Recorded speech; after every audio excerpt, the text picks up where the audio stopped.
just not true. Go into Israel. That's where you belong. You are the modern day Moroccan. You are the modern day spies. Don't you think we need to have a strong narrative in Chutz La'aretz? What if there was 80 rabbis who were pro-Israel instead of against? I mean, again, how do you want me to answer that question? From a practical perspective or from what I believe to be the case? Practically, okay, it's probably good to have people lobby on our behalf in America.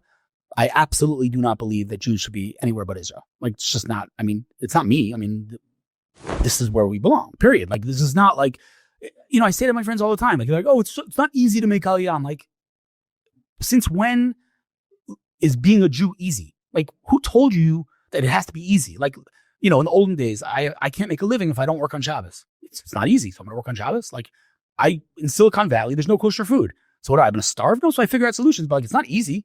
So who said it's going to be easy? So, okay, so moving to Israel is a little harder. I agree. But since when do you define the way you behave in this world by its ease? Like, who said it has to be convenient? So it's not convenient. But the reality is that, first of all, again, it's clear beyond any doubt that this is, as Jews, where we belong. I mean, you know, the Torah says it. Everybody says it. There's no question. I mean, the Ramban famously says if you're a Jew outside of Israel, you're not fulfilling the Torah. You're practicing. Do you think there would be less anti-Semitism if there was less Jews in Chutz La'aretz? There would be no anti-Semitism. So you're saying that the reason why you're trying to get people to come to Israel, because I hear you spend a lot of time on it with your scare tactics. Some people might say, is the reason your incentive for them coming here so that we don't get into that kind of situation again? Of course. What do you mean? If Jews did not exist outside of Israel, there would be no. Who would they hate? They can't. I mean, they could hate us. Israel. Okay, but we're here. Like, we have the army. Like, you come mess with us, see what happens. Like, there would be no violence against Jews.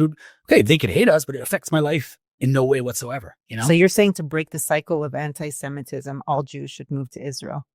Yeah, I mean, there's only one way to break the cycle. I mean, there's never been in the history of the world a time where the anti-Semitism stopped, went back into the bottle. It's just not a thing. It's out. That's it. There is no way we're going to beat that unless we come to Israel. So again, there are many questions. I'm not, you know, somebody might be watching this and thinking like, this guy's like delusional. Like, it's what? All the Jews should come to, where are they going to live? You know, I don't know Hebrew. What am I going to make a living? All legitimate questions. And we can debunk every one of them. And I can tell them why that's not a legitimate question. You don't need Hebrew. You need Hebrew in Israel? No. You don't need Hebrew. Every sign's in English. Business sector conducts itself in English. No. I don't write emails in Hebrew. I sit with entrepreneurs, Israeli entrepreneurs, and we speak in English.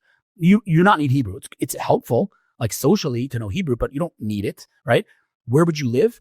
Like, it used to be true that like real estate was infinitely more expensive here. It's just not true. Like, if you want to live in Tel Aviv, yes. If you want to live in Ra'anana, yes. Live in Petach Tikva? You compare Ramat Gan to New York City? Like, it's just not true to say that real estate's more expensive here.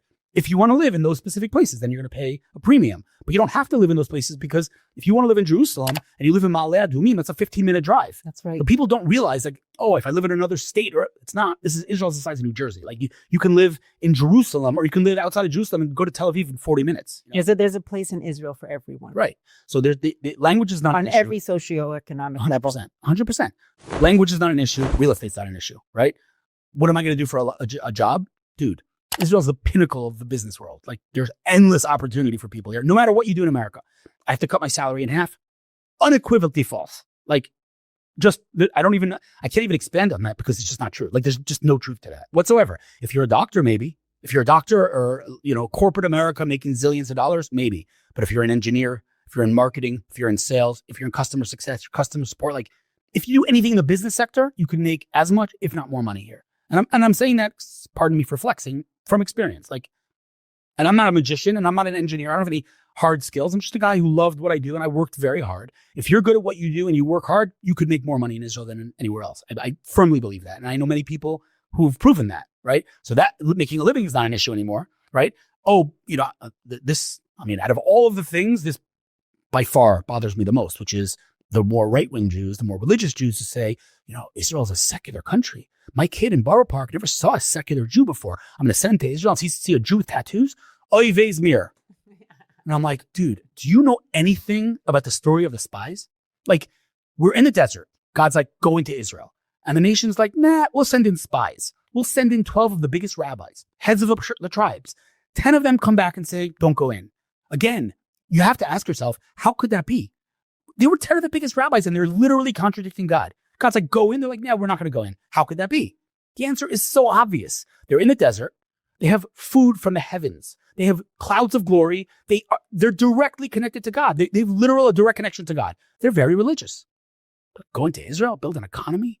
I'm going to stay here in the desert. God's like, no. That's not your job. Go into Israel. I don't care if it's a secular country. Go into Israel. That's where you belong. And, this isn't an abstract thing. Like we see even like the Torah giants of our generation, even the non-Zionist ones. I watched a freaking crazy video of a rabbi speaking about his interactions with Rav Chaim Kanievsky, who's, for those that might not know, probably the greatest like Torah giant of our generation. Lives, a Bnei Brak guy, black and white, not a Zionist by any stretch of the imagination. And I'll send you the video. It's remarkable because he asked him many things about Israel. He said, if I'm a rabbi in America and I'm the head of a yeshiva and I'm teaching endless Torah, should I really just abandon that and come to Israel? And like Rav Chaim Kanievsky didn't even entertain the question with like a serious answer. He said, yeah, of course. What's the question? And, he asked him about, we know that every 4 amos in Israel, every certain measurement, you get a mitzvah for walking, right? So this rabbi asked Chaim Kanievsky, does that apply when you're driving? Does that apply when you're swimming? He said, yeah. You get a mitzvah every 4 amos, no matter what. And like he said, and this is on record. This is on record. He said, a street cleaner in Israel, this is unbelievable. A street cleaner in Israel is more righteous and holier than a chief rabbi anywhere else. Wow. On record, that's what he said. And like, it's not even Rav Chaim Kanievsky. Literally, the Talmud, like blatantly, black on white, says it is better as a Jew to live in Israel, even in a city that is Gentile, rather than live in America or anywhere else in the world, even in a city that's all Jews. Why? Because living outside of Israel is, and this is not me saying, this is the Gemara, is like a person who worships idols. This is the Gemara says. So like, if you're a religious Jew and you're saying you're going to stay in America because you're more religious, you are the modern day Meraglim. You are the modern day spies. And then when they go even further to justify, confirmation bias, and they're like, oh my God, look, you have October 7th, you have all this division, all true. I'm not sugarcoating that, but like, stop trying to like convince yourself. You want to say, I'm not coming to Israel. It's not convenient. I like my BMW in Woodmere. Fine. I don't agree. I don't like it, but I respect you for being honest. But if you're going to start like stop it. Like there's no excuse. Today, how long have you been in Israel? 30 years. Okay. So when we came, I came 30 years ago. When we came, like this was a third world country. Yeah. You couldn't get tuna fish here. Couldn't get tuna. Couldn't get deodorant. You couldn't get any sugar-free products. Couldn't get deodorant here. Yeah. Like we had to get more deodorant. All right. 30 years today. Laundry detergent I would bring Exactly. here. Today we are living in paradise. Like I'm not For sure. Like I sit in like a cafe. Even the infrastructure. Yeah. The 100%. roads were all like 1-lane roads. 100%. I sit in a cafe in Tel Aviv most days, and I oftentimes meet like Olim or people that are thinking about Aliyah. I ask every single one of them the same question. How do you feel sitting here in a cafe in Tel Aviv? 100% of them, as if they're in sync with each other, they all say the same thing. I feel infinitely safer here than I do anywhere else. Like this is a real, if you think that living in Israel is hard, you clearly have not been in Israel in a very long time. Israel is amazing. Are there challenges? Of course there are challenges. I'm not saying there aren't. There are challenges everywhere. Are Israelis a little rough around the edges? Sure. Are cars expensive here? Sure. You know what though? like if Israel and quote unquote acquiring this land wasn't accompanied with a little struggle, like then everyone would do it. It's like anything in religion. Like God's like, I want you to work for it. Like we know this. Again, the Gemara, the Talmud says, Eretz Yisrael nikrit b'Yisurim. You acquire the land of Israel through, Yisurim means torture. It's not what it means. It means hardships, challenges. It's never going to be easy. There's never going to be a day where a person's going to get up and say, okay, I'm moving to Israel. That's great. We're easy. No challenges, no problem. Perfect. It's just not a thing. If you want to come to Israel because you want to come to Israel, the rest works, you work it out. And I got to tell you, in the last month alone, I met 3 people that have told me the following. I'll give you an example. I met a woman. Her name is Sarah Blank. And she told me she wants to make Aliyah. I was like, great. Anything I could do, let me know, whatever. And then she contacts me again about, I don't know how many months ago. And she said, I made Aliyah. Can we meet? So I go meet her. And I'm sitting with her. And my goal of this meeting was to help her. She had just come 2 weeks before. And she doesn't speak Hebrew. She didn't know anyone. She didn't have money. Like it wasn't, So I sit with her and I'm like, okay, so talk to me. Like what do you need? She's like, nothing. I'm like, what do you mean nothing?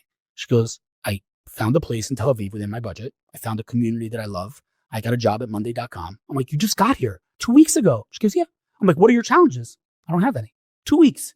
And then a couple of weeks ago, I met a guy who came to meet me because he's looking for a job. He made Aliyah. He's looking for a job. He'd been here for 3 weeks. So I'm sitting with him and, giving him advice. I'm finding a job. I'll make intros, blah, blah, blah, whatever. At the end of the meeting, I said to him, what else? Like, what can I help with? He goes, nothing. I'm like, what do you mean? You just got here. Yeah, I'm good. I'm like, what, you have your ID? You have your Israeli phone number? Like, yeah, everything. I'm like, you need nothing. You need nothing. I'm good.